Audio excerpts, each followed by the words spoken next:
খাবারের প্রথমেই যদি এই জিনিসটা থাকে তাহলে তো আর কোনো কথাই নেই, সবাই চেটেপুটে খেয়ে উঠবে। তাহলে চলো দেখে নিই রেসিপিটা কি।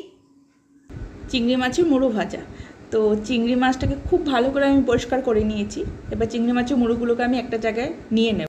সাধারণত চিংড়ি মাছের মুড়োগুলোকে আমরা ফেলেই দিই, খুব একটা ইউজ করি না। তবে চিংড়ি মাছটা ভীষণ ফ্রেশ ছিল, তাই ভাবলাম না, মুড়োগুলো ফেলে লাভ নেই, এই মুড়োগুলো দিয়ে একটা খুব সুন্দর রেসিপি হয়, সেটাই বানাই।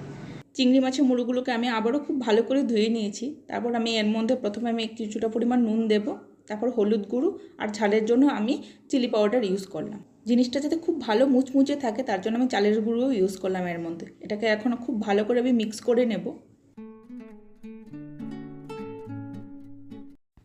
এবার একটা কড়াই বসিয়ে দিলাম, এর মধ্যে কিছুটা পরিমাণ তেল দিয়ে দেব।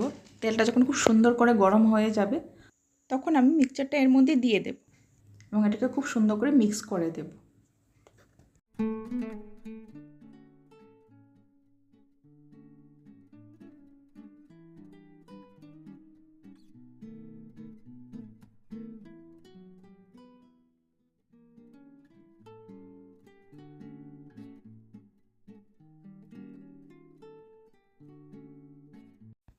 এবার এটাকে এপিট ওপিট করে দেখে নিলাম, খুব সুন্দর করে ভাজা হয়ে গেছে।